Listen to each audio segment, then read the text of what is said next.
السلام عليكم ورحمة الله وبركاته.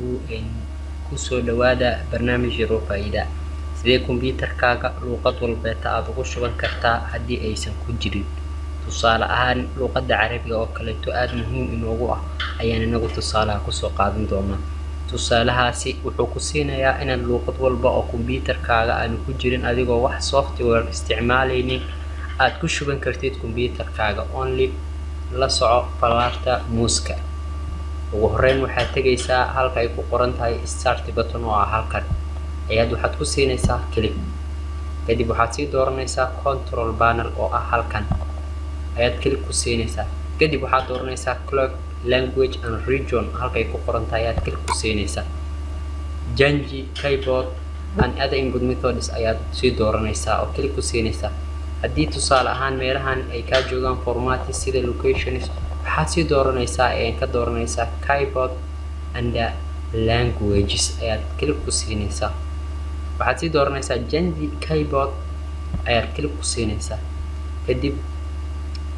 kadib waxaad dooranaysaa inaad halkani tiraahdid add.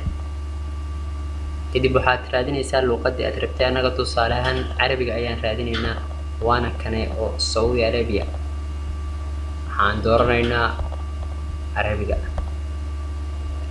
okay ayaan leeyahay then waxaan leeyahay apply. halkan ayay kasoo muuqatay waad ujeedaan hadda. then okay ayaan leeyahay sidaas luqadda Carabiga way inoogu jirtaa. haddana waxaa saas kugu jira hadda luqadda Carabiga barnaamijyada wax lagu qoro midkood ayaan tegayaa oo ah Microsoft Word. saas ayaan click ugu siinayaa. okay halkan ayaan tegayaa waan kala bedelayaa waa meesha Ingiriiska waxaan ka dhigayaa Carabi. saas ayaan waxaan ku qorayaa bismillaahir rahmaanir rahiim.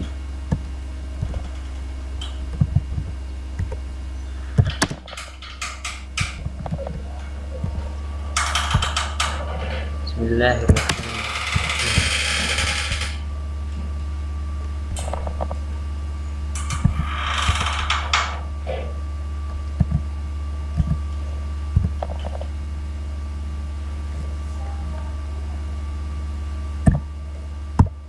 saas ayaa hadda ay kugu qoran yahay bismillaahir rahmaanir rahiim. luqadii aad rabtid saas ayaad usoo gashan kartaa oo waxba Carabiga u baahan tahay waad kusii qoran kartaa.